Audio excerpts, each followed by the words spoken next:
It's my second time at the school, third time in Algeria.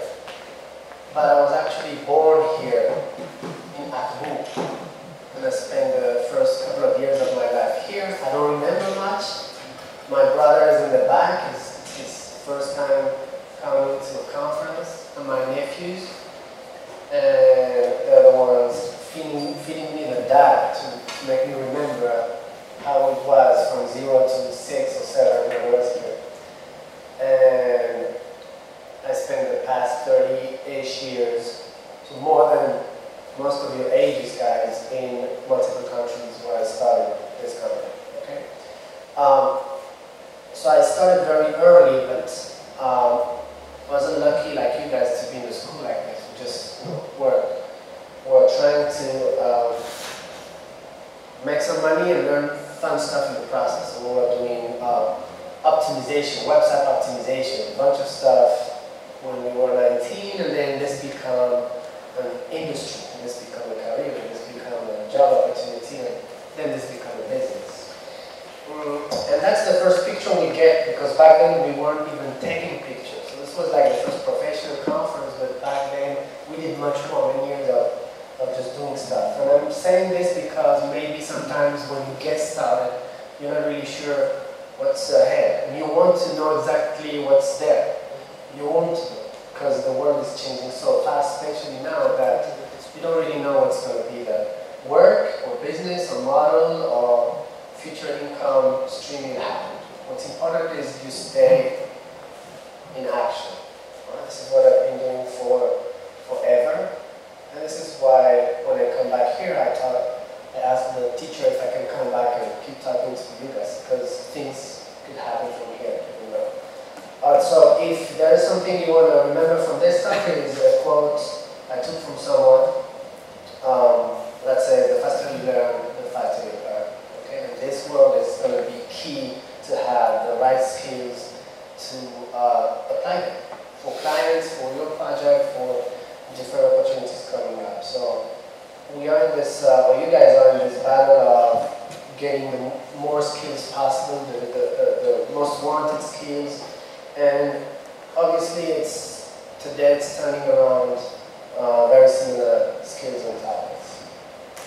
Alright, so I founded WebCongress 15, 16 years ago. We have a strong focus in the Americas, but we've been opening around the world, so there's a lot of fun stuff happening. If you guys are curious, I'll leave you a couple of insights, but one of the things I can say is we work with really cool clients. We are lucky to get some money from Zuckerberg and the ones behind Snapchat and MasterCard and even TikTok. We also have new ones actually. WeWork is a new client. We have Salesforce as a new client. So we do a lot of cool stuff with a lot of companies. There's a bunch of stuff we get access to. We can't talk about it, but we get to get some inspiration from what those guys are working on. Okay, and of course they all have one thing in common, maybe not exactly the same model for MasterCard here or Samsung, but all of the other big tech, they have one thing in common, is trying to find ways to generate revenues out of all these movements, information and work learning.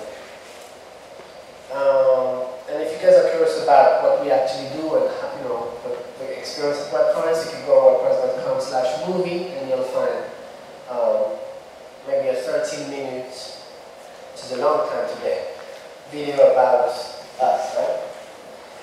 This is something my team did during COVID, so they were not very busy during COVID. A couple of things I want to share with you guys. This week I was supposed to be in Singapore at a conference, and I decided to come visit the family and then come hang out with you guys too. So if you guys are curious about where is the industry meeting, one of the places / community / event is Super AI. They're doing a lot of interesting work.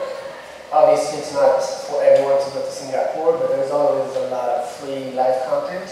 And that's probably the first thing you want to be doing as a student or future worker, entrepreneur, is be on top of the industry, knowing who's who and what's happening and where the conversation is, what the investors need, where the decisions are made, right there at this kind of events. The industry is split in two, the private events, so it's when Apple, Google, Meta, Nvidia, they do their own conferences, and then the business event where all together they get together to have a conversation.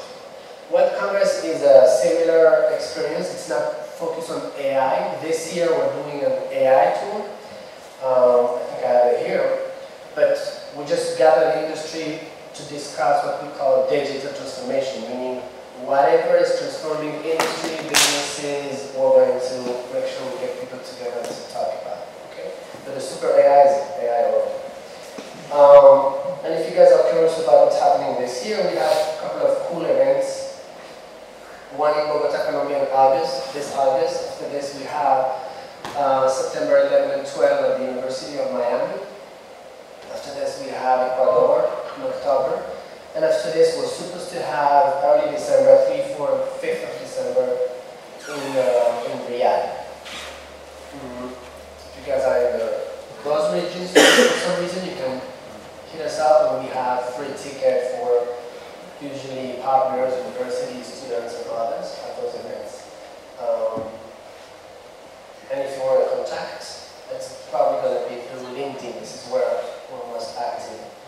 Although we realized this year, because last year I came here and I got a bunch of requests from students from Morocco, from here, because we did a tour in like 6, 7 different schools and universities, and we just learned that LinkedIn has a limit, which makes no sense, but we can't accept anyone in LinkedIn, but we can answer questions if you guys have a question.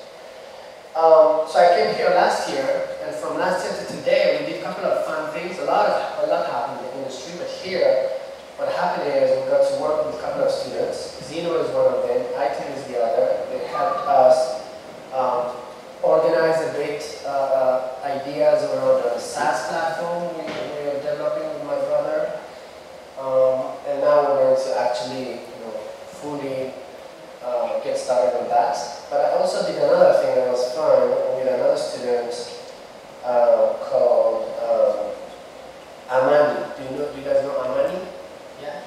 She's a student at your school, right? And we did that. It's not exactly the design, but we worked on I'm going to call it a nano book, a micro book, a small book about AI, but not for AI expert or future expert like you, but for all the crowd I work with, which are business leaders that are not really sure what to do with that. They don't even understand what's behind the models and the chips and the algorithms and the data and all of this. So we made a book. It should help me a lot to just organize a lot of information. And it'll be free. It'll be on Amazon for $0, probably a couple of cents. And it'll be accessible to many places. So there's a lot you can do in 1 year. A lot. Once you guys leave school, is it the last year or do you still have 1 year? Do you have 1 year left? What's it over for them, for the school? School is over for you guys, or you still have 1 year? You still have 1 year, yeah. Once you go on the market, the speed of things and challenges is going to be multiplying by 10. Whatever the rhythm you have at school and you think it's a lot, you get to the business world and companies, clients, and situations is going to be asking so much from you guys.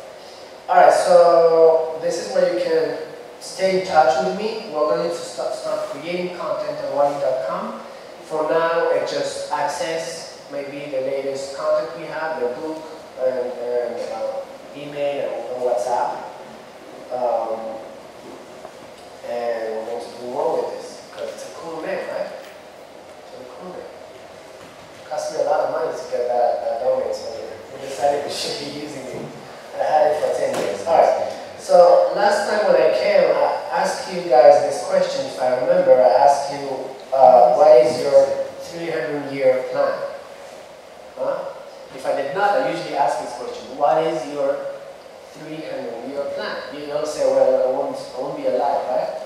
won't be alive, but whatever you create could be alive. What's the 300-year plan of Yasir or Uber or Airbnb or Google? Is it just you die if you close the company, or what is it? The answer is no. Of course, they have shareholders, they have a lot of money happening, they have kids, they have generation, they have employees, they have partners. So when you create something, you have to think very long term. And it's getting hard, very, very, very hard. There is very few businesses today that are 100-year-old. I know the Hamoud Wallet is more than 100, right? There is very few left. And it's very hard to create something that's going to last forever. Right? They created a gazooz and it's still here for 100 years after that. And it might be here for another. If they stay on top of whatever market, industry, innovation, challenges and competitors and the people want, right? And that means a lot of research, a lot of testing, a lot of innovation, a lot of recruiting the right people. So you have to ask yourself, maybe for 30 years for you guys, what is my long term plan? Am I trying to, and there's a lot of founders like this who want to save the world, who want to change the world, who want to do something that is so big, it's going to take them forever, it's going to keep them busy forever. And there's a couple of challenges, right? They have to stay alive because they could get into an accident, they have to find money, they have to get investors, they have to find the right people, yeah? They have to not be fired back from the shareholders out of their own company they created, like it happened to the guy at Uber, it happened to recently the guy at OpenAI when he came back. So much can happen. And the more we plan for long term, the more we will be able to adapt to daily challenges. All right? So keep asking yourself, not next year, in 2 years, but really long term, what is it I'm trying to create? Okay? Like I said, a year, so much happened. I don't know if you guys had a lot of happening for a year. Usually when you're at school, it's kind of the same, it's planned for you, it's the same reality for a year, not much is changing. In our industry, so much has changed, just in a year. Right? We can illustrate this idea with just a simple picture. This is what AI was able to do a year ago, this is what AI is able to do today. And actually much more now, because in the past couple of weeks, months, a lot happened. A lot happened on the capacity to create movement, to create voice, to create stories, to create film-like content, and we're still at the very early stages of our tech industry in general, and AI especially, very early. Okay? So what is going to be out there in 20 years, in 30 years? And this is extremely out there, very far out there if you think about what happened in a year, so what's going to happen in 10, 20 years. We probably don't have the answer. If you guys try hard to think about it, what is going to be in Bejaia, in my world out there in 30 years? It's hard to grasp because it's going very fast. So it's supposed to be an intelligent intelligence, and we don't even know what is it going to create.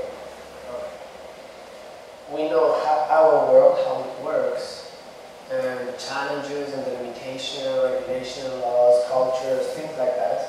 But we also know 100 years ago we went through a revolution, and 100 years before that, 100 years before that. So we know humanity goes through big changes, and a lot of people think this might be one of those big changes. Yeah? One of the things that happened last year is some companies found a lot of money to be able to work on their innovation, and were able to really break through amazing tech. Right? NVIDIA is winning the chip battle with Intel, with AMD, with others. And this wasn't something that they actually planned.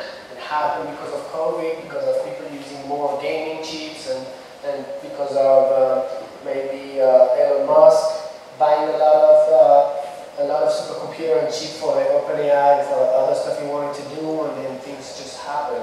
And today they're leading the market. Not only that, they're way ahead of Intel. And they're creating super hyper mega chip and super hyper mega computers that can do stuff that is hard to explain to others. So this is probably the most important thing that happened this past year, since I came to visit you guys. What's happening in this industry. So I don't recommend anyone to gamble or buy stocks, but if I buy stock, I probably investigate the chip makers and those companies, the ones doing chips, the ones selling chips, and I would buy those stocks for sure. That's a long-term investment, but NVIDIA went for 700% increase, which is absolutely insane. No other stock, no other company had this kind of growth, and gives you an idea of, okay, this is where AI, this feeds AI, this feeds a lot of things. So a lot now can be built on top of that. It's exciting, right? So, as I said last time when I came here, we should be living in a world with a lot of tech, a lot of intelligence, a lot of things automated. But we're not here. We're still in a very human reality where we do a lot of mistakes, we are slow, there's traffic, there's a lot of stuff that are not planned for, there's accident, there is nature, so much. And at the same time we have amazing tech happening, at the same time we have so basic problems. Internet access, security, mobility here in the giant everywhere in the world. And this is an interesting time. Whenever the Googles and the others were starting, they were thinking for today. I want the entire planet to be connected to Google or to my email platform or to my social media and watch video and do stuff. But before I get to that, I have to solve basic problems 20 years ago, 30 years ago, 40 years ago when Apple started. Right? So today, startups and students and researchers and everyone is going to be playing with the tools they have, but trying to plan the future ahead and see what's the path I can create for me. Okay? And in the world I work, everyone seems to be an expert, and everyone already has an amazing idea of how they're going to put AI automation and AI working for them to do everything, to do e-commerce, to do marketing, to do advertising, to do so much stuff. So I don't think it's going to be that easy. I think many startups are going to fail big time, and I wonder what are your ideas. If you guys have actual ideas when you think, okay, I'm going to leverage AI and all those power and tools, put at my disposal for almost free, and I have a clear idea. And it's not selling education or consulting about AI to others, but an actual startup, a company that's going to be run, powered with AI.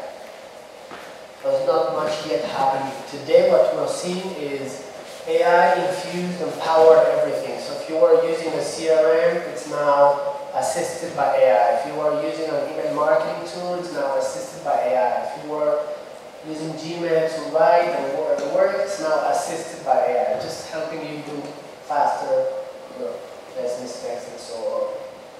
Which is a good thing. We still see very basic mistakes happening, so we want to make sure AI just take us through this wave of, okay, we're now working smarter, faster, and now what else? What else?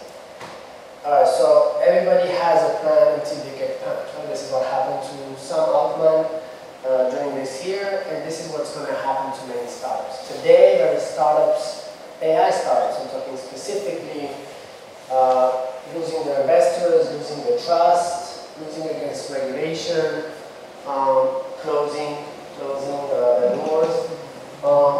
part of the process is happening every time there is innovation. It's that those guys battle, spend money, try to push regulation, try to push the limits, and see what can be done. Right? It's amazing lessons to have those battles and failure happening. The one thing we need to remember is this planet is packed with growing 8 billion people, and every single one of them is different. So the challenge of AI, and AI might be the thing that's going to help us actually have a one-on-one relationship with every single one human being on the planet. It's too hard for a company to do marketing or advertising or any form of communication, knowing that just in Algeria there is so much different interests, cultures, background, and it's too hard to process for a gazoos company like the one in Algeria to actually think, okay, what can we create? It's going to be the way to talk to this community, this group, this we like, this other. Multiply this by the entire planet. So the challenge is so big, the data is so gigantic, and it costs money. AI might be the thing that's going to be helpful for that. So that's very exciting. Okay, so I'm going to show you a couple of businesses in Bejaia. No, my bad. I'm going to show you a couple of faces first. And we did this game last year. I just want to know if you are on top of your game. And then we'll talk about businesses in Bejaia. So I show you a face, you see the name, but you see the company behind. Pretty easy, right? So this guy that looks like a robot, clearly, absolutely looks like non-human. Who is he? Teacher's hand. Participant. Some help now.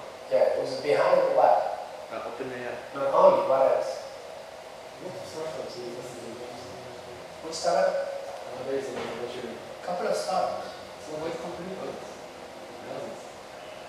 It is doing a lot of different projects. One of them is complicated. I don't know if they're going to let him. He wants to scan everyone's retina in the planet and pay you for that. He's already starting this in African, Latin American, South Asia. If I'm giving you $50 at least, scan your face. Yeah, is it the OneCoin? WorldCoin. So that's one controversial thing. Right now is working on something that doesn't have a name. Do you guys know how much they raised for OpenAI? How much money? 10 billion. No, that's the valuation. But how much they raised when we started? $700 million, which is a lot of money. It's almost $1 billion. When most startups, they try to raise $20 to $40 million. It's great to start a team, have money for a couple of 2 years maybe to work. They were raising 700. Now it's trying to raise in silence $7 trillion. It came out and said, I'm looking for $7 trillion for a new AI-related thing. And to give you an idea, I think the entire US government budget is something like $20 trillion, and he's just himself is looking for that much money. To give us also an idea of not only how crazy those guys are, but how ambitious they are. Okay, next one. Forget that one. You guys are up to date. Olivia Ramos, Deep Flux AI. Right, and you want to search her out when you need this. This one is easy. It's not? No? She probably is going to, she's making Adobe's life very hard.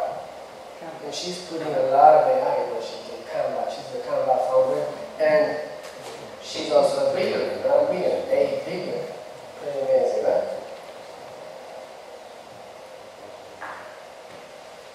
Coinbase founder, not just a trick. What about this guy? Have you heard about R1, Rabbit R1. Yes. That's Jesse, that's the founder. Some of them are already in trouble, others are going to be in trouble just because they're trying to do stuff that is hard or in the limit of what we are allowed to do. So it's part of the challenge, okay? Alright, I'm going to try to make you listen to something. I don't know if the sound will work. If not, I'll explain you what it is, okay?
AI is obviously going to create new jobs, of course.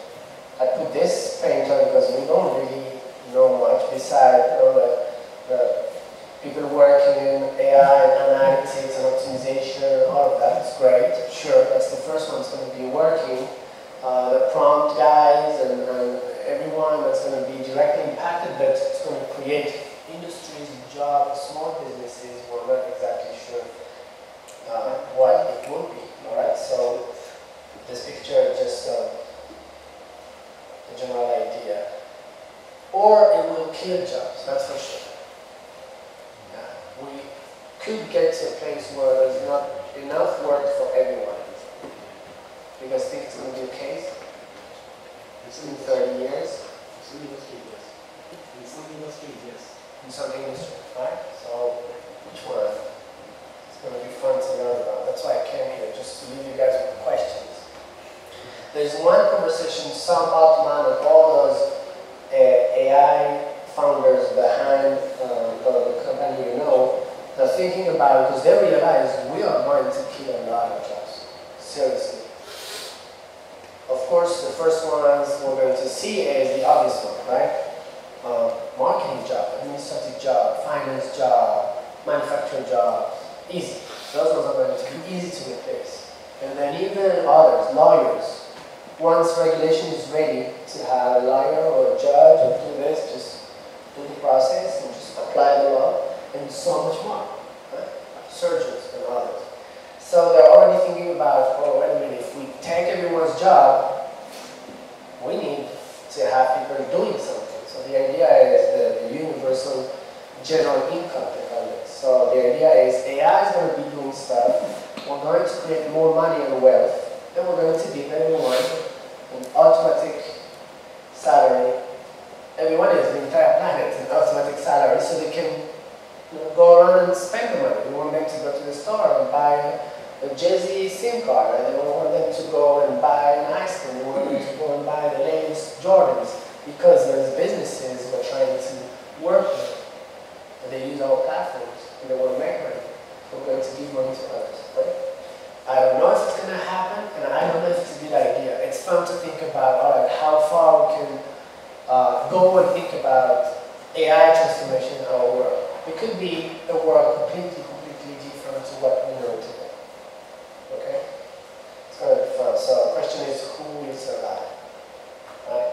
And like many times in our lifetime, we tend to know and we tend to be mistaken when we think about, I know what's going to happen. I know who wants to buy my product. I know what's going to be successful or not. And I'm not really sure. So I was having fun on Google, just taking some businesses in Beijing and wondering, okay, will this business survive in 10 years? This one is what, a clothing store, shoes and clothing. Will people go to stores and buy? Will AI avatar show them how they would look like wearing the clothing and 3D printed? I don't know, right? But that's a fun question to ask. Which one do you think will survive? This one, or this one? One sells paper and ink. The other one says perfume and perfume, I guess, and then cosmetic product. And the first one says clothing. Which one do you think will survive? I can say one depends on the paper. Which one? The paper. The paper will survive. Do you think so? The perfume. Who has at home or at work a printer? An actual printer that does the printing, the scanning and stuff. Who has one at home? Mom and dad or whoever in the family. Raise your hand. Who has a printer at home? 1, 2, 3. I know my brother has one. Who else? Right? Still, 30% of people still have it. And you have to have a conversation with them and ask, what do you do with it actually? What do you do? Do you just put coffee on top of it and you store stuff, or you actually use it? Because there's things in your reality where you're forced to print and you're forced to scan or you're forced to send an actual paper through the mail, right? Especially in Nigeria. Especially in Nigeria. I had to come here personally, go to Akabu and ask for my acte de naissance, right? Have it sent, and they sent one in French, and it looks like it doesn't work if it's in French, so I had to come back again, buy another flight, come back a year after, do it again, and this time in Arabic, because that's what works, right? This is the world we still live in, and it has to be printed, it has to be in good condition and so forth, right? But there's another one that might survive a long time, right? Until we eat printed chickens, right? There's businesses that we always will have commerce between people, and we don't exactly know which one, but for sure AI is going to improve, it's going to kill, it's going to disrupt, it's going to transform, it's going to create new world, right? Alright, so, and the other thing where AI is already working its magic or evil is online, the internet, right? The internet is empty with no content. There's no content online if there's no content created, right? So that's your Instagram feed if there is no you and friends and people creating stuff. That's your Facebook feed, and this is your TikTok if we don't create content, right? That's what it is, what the internet is about. Problem is we're too busy doing stuff. We are not true active content creators anymore. That's why in a couple of countries like Brazil or China, you see AI influencers actually existing, and behind it's a company, just an agency, a team having an influencer doing content. And they have branded deals with Nike and Red Bull and companies and stuff, make money and so on. Right?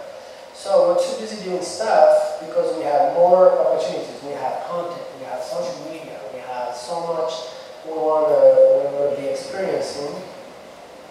Although I was frustrated to realize in Bejaia there is no open cinema, there is no open park. I was trying to take my nephews to hang out, but there's nothing in Bejaia. There's only Netflix and then watching the TV. So hopefully we're going to have here more things to do.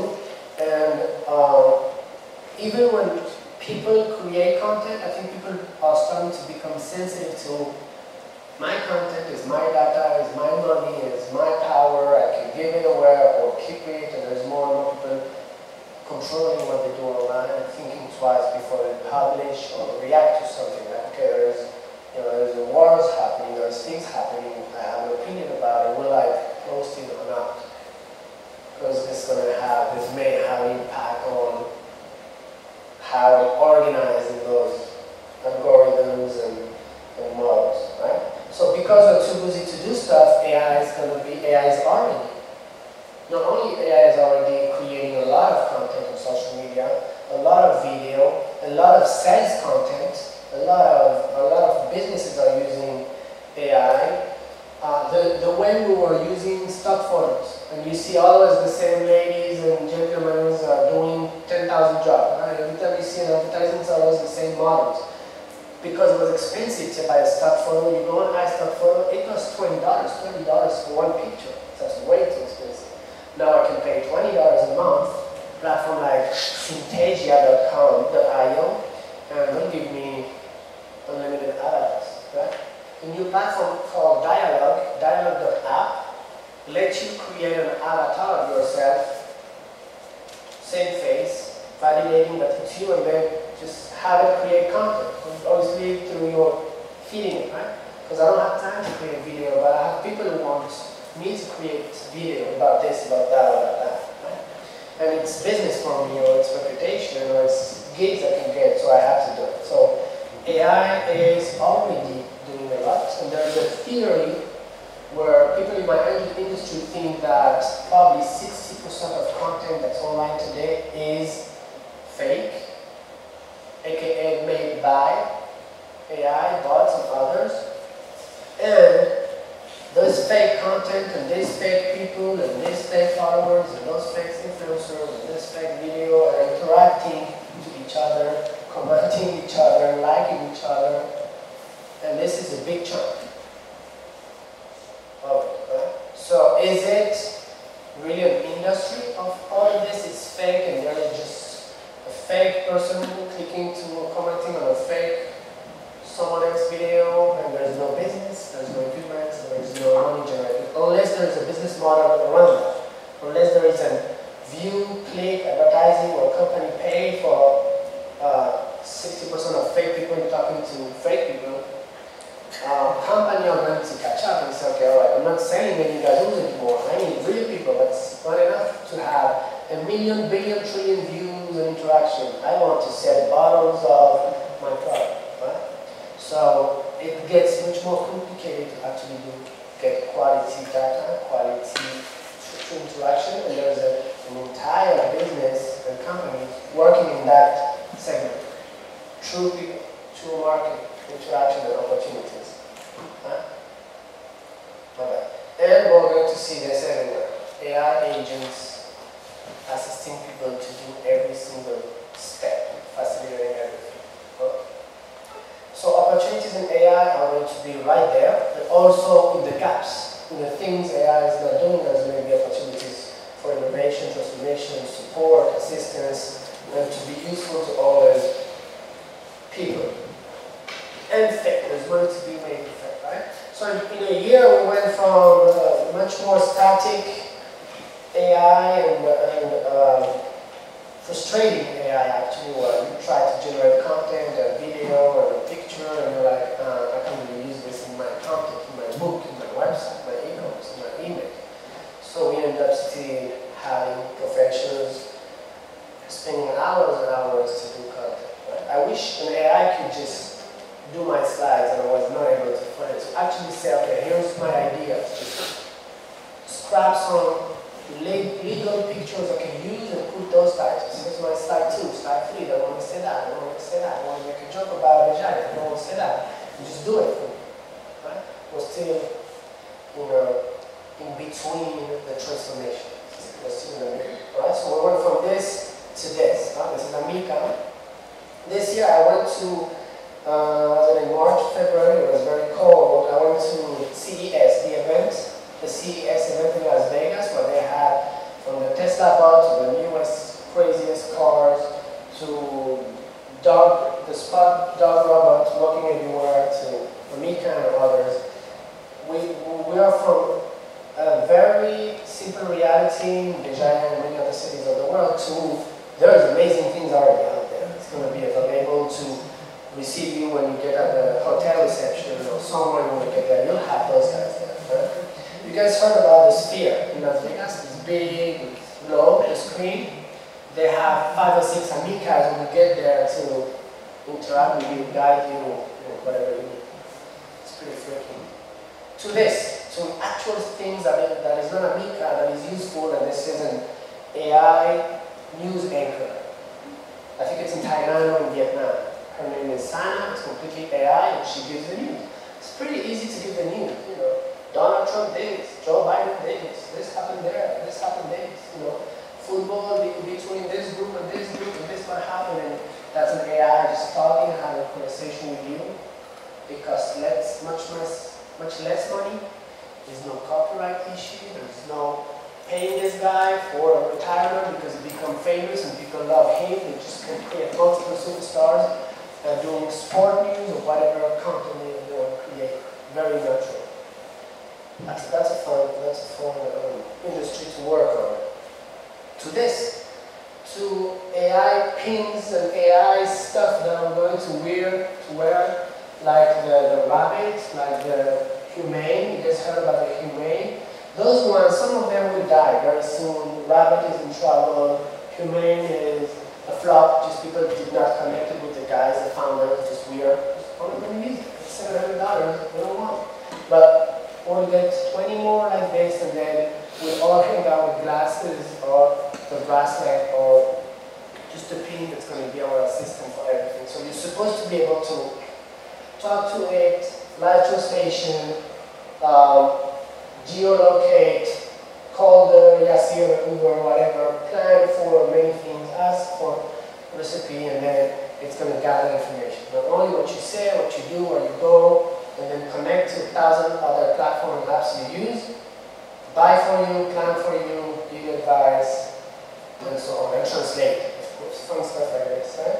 So this costs $200, which is a lot of money. Soon it's going to cost $20 to have those. Yeah? So that's crazy reality. So like you said, certain industries are going to be completely impacted, or others might have a different relationship with AI. So here's the main industry we are going to, not an industry, things in our lives are going to be transformed in some ways, and fun enough, education is a big one. How? We're not exactly sure. Right? The goal is learning stuff, right? Getting the skills, the critical skills you're going to need for you to exist in the world. So why is going to be education? Right? Employment, shopping, it's the obvious one, right? Shopping, transportation, entertainment, cost of living. Things are supposed to become cheaper thanks to AI. At home, and I think today people's home and houses are still not leveraged at all. This is where a lot of thinking, a lot of emotion, a lot of information, a lot of making decisions to, oh, let's go to that store and buy this, you know, let's go get an ice cream or whatever is going to happen. It's amazing information around that. Nutrition, personal relationship with others, and so on. Do you guys see something that we haven't mentioned?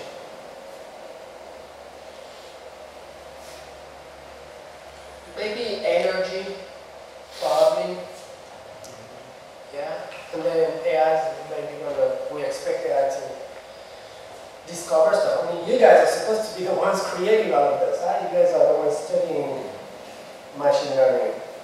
The fun thing is, or the worrying thing is to ask, where is AI going to impact positively or negatively? And who's going to be able to actually leverage? So the entire emerging markets, that's Latin America, South America, that's entire Africa, that's South Asia, has a different reality with the north part of the world in terms of maybe access, technology, mobility, certain things. But AI might be the thing. We were expecting smartphones to bring a huge change. This was the conversation for years. Smartphone is going to make Africa jump to the situation today. It's a different income, education, opportunity, and so on. And we're expecting AI to make this jump from being in a world where we use flip phone and just a metaphor what it means to a world where we are constantly connected, constantly fed information, or always leveraging tech for our best, right? And this could be, you know, AI combined with spatial computing, combined with quantum computing, combined with a bunch of stuff. Might be a couple of things that are going to actually start creating a world that's going to be different. Right? Do you need to actually go explore everywhere, everything, or is the experience on a device like this, on a reality like this, being so realistic, or just live, you're just there, you're just in Thailand, hanging out with actual friends out there, that's going to bridge certain gaps, right? Until government and regulation bridge those gaps, of course. So it's a big, big opportunity to see.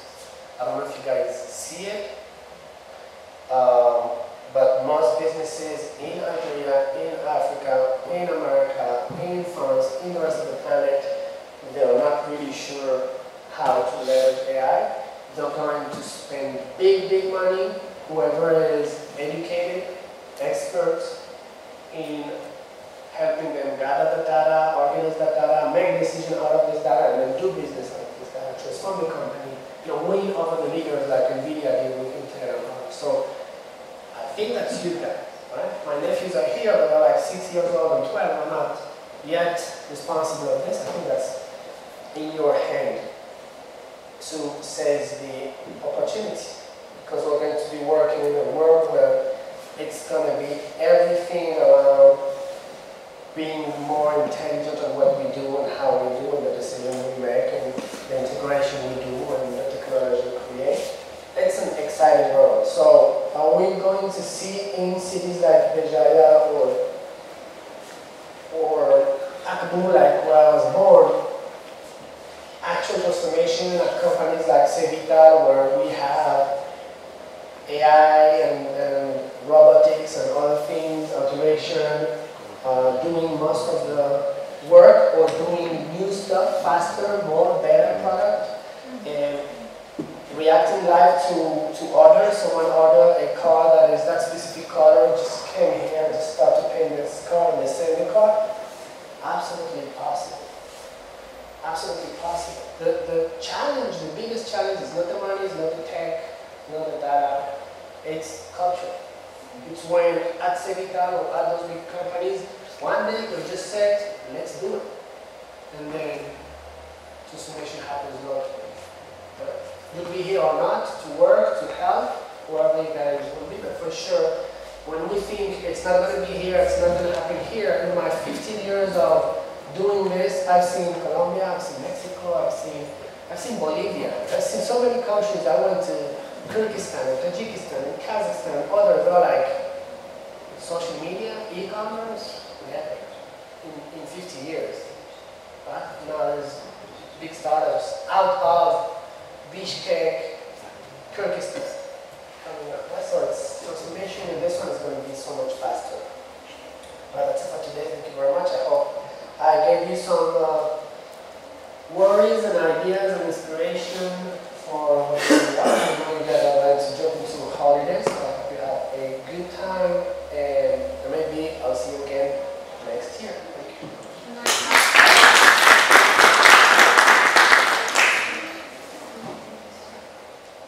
If there's a question, you can, but you don't have to.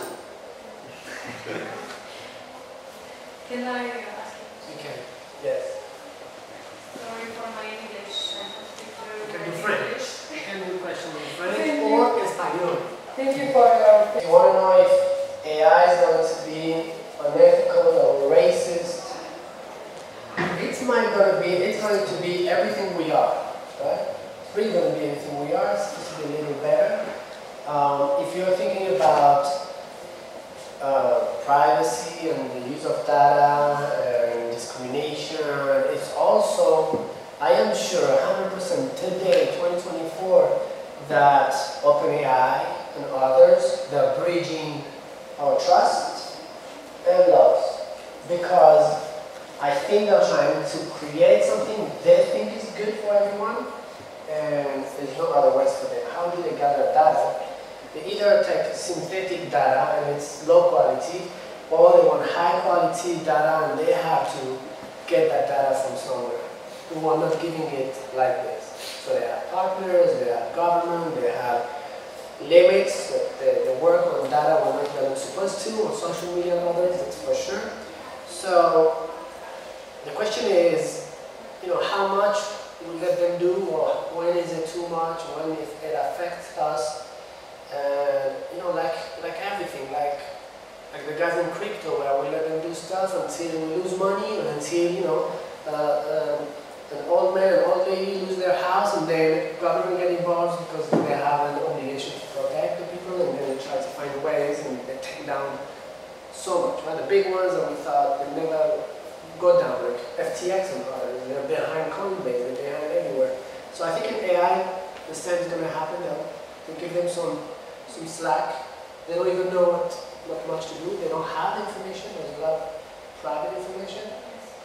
Palantir is an AI and data startup that has government contract and gives information to the government about what's happening in Afghanistan, what's happening in Gaza, what's happening in Israel. So wait a minute, which information you give and how do you organize it? It's very, very sensitive, and they try to be very quiet about it.